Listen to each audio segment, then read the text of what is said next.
Welcome back to the channel. I'm John from John Model Performance Shop. Today I'm working on the front-end fabrication of my 1967 GTO Pro Touring build, starting with the radiator support. I've been spending a lot of time on this kit, and I've heard plenty of people say the AMT 1967 GTO kit isn't the greatest kit out there. Honestly, they're probably right, it has its challenges. But that's exactly why I'm building it. This project is all about practicing new fabrication skills, solving problems, and doing the best work I can. Since I'm turning this GTO into a pro touring build with a supercharged LS engine, it's the perfect kit to cut, modify, and make my own. Anyway, enough talking, let's get back to the front end and see what we can make happen.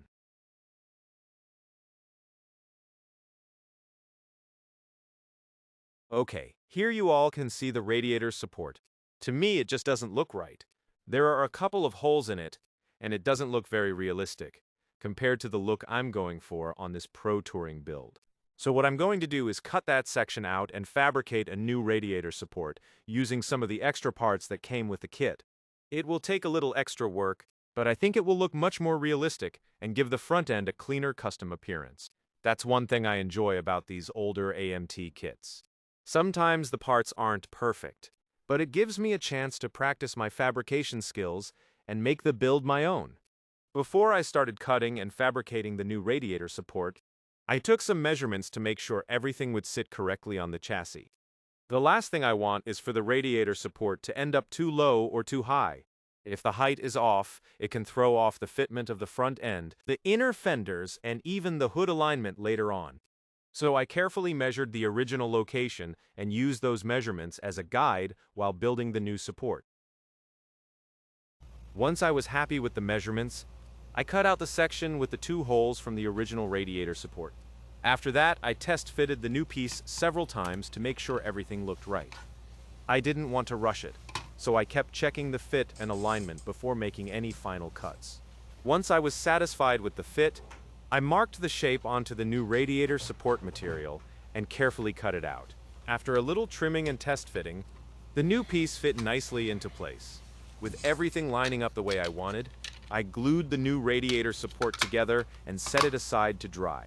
So far, I'm really happy with how it's coming together, and it already looks better than the original kit part.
Once the glue was dry, I test-fitted the hood.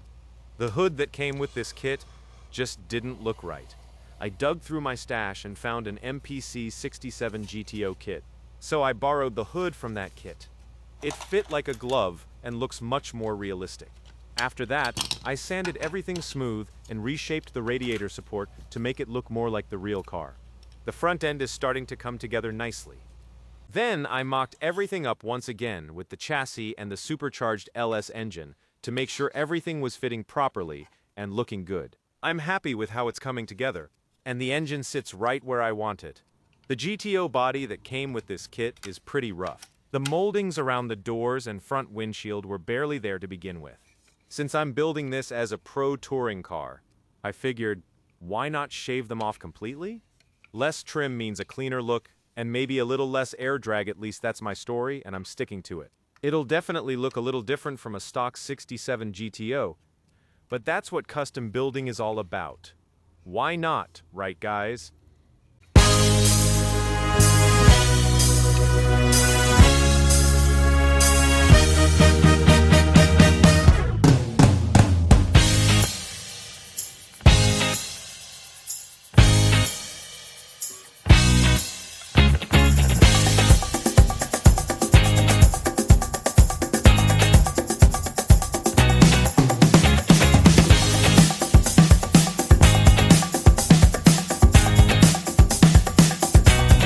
Before I end this video, here's a little sneak peek of what's coming up in the next one.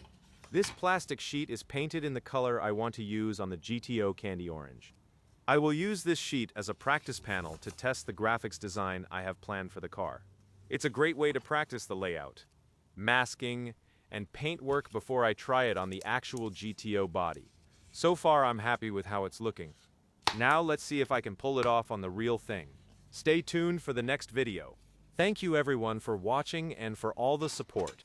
If you haven't already, please subscribe to the channel, hit the like button, and leave a comment below. If you have any questions, feel free to ask. Thanks again, and I'll see you all in the next one.